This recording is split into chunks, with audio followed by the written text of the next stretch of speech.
গ্রামে-গঞ্জে জমে উঠেছে কোরবানির হাট। আজ আপনাদেরকে দেখাবো কিশোরগঞ্জ সদর উপজেলার ১৪০০ ইউনিয়নের ১৪০০ পুরাতন বাজারের গরুর হাট। বিরাট ময়দান জুড়ে সারি সারি গবাদি পশু, নানা বয়সী মানুষের পদচারণায় মুখর হাট। দূর দূরান্ত থেকে বিক্রেতারা বিভিন্ন পন্থায় নিয়ে আসছেন গবাদি পশু। ব্যাপারী আর খরিদ্দারদের মাঝে চলছে দর কষাকষি। কত দাম হচ্ছে? দাম তো হইতেছে ৮০, ৮৫। আপনি কত হইলে বেচবেন এরকম?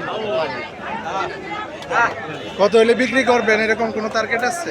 টার্গেট বলতে গেলে চেষ্টা করতে ৯০, ৯৫। দাম কত চাচ্ছেন? ৩,২০,০০০। কত টাকা বিক্রি হয়েছে?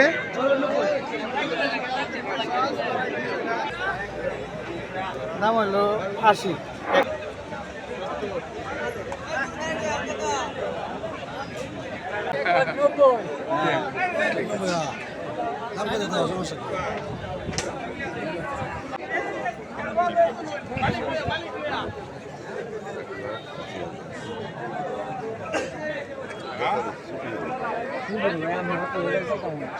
মালিক কে? চাইছি আমি উপরে উঠতাম না।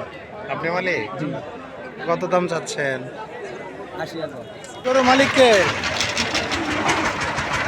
কত দাম চাচ্ছেন? দাম চাচ্ছি ২,১০,০০০। ২,১০,০০০। আড়াই। ২,৫০,০০০। ১,৪৪,০০০। এবারও মাঝারি ও ছোট গরুর প্রতি ক্রেতার আকর্ষণ বেশি। শেষ সময়ে দাম কমানোর অপেক্ষায় অনেকেই। সপ্তাহের প্রতি বুধবার ও শনিবার বসছে ১৪০০ গরুর হাট। আজকের মতো আমি খন্দকার ইমরান এখানেই বিদায় নিচ্ছি। সবাই ভালো থাকুন, নিরাপদ থাকুন।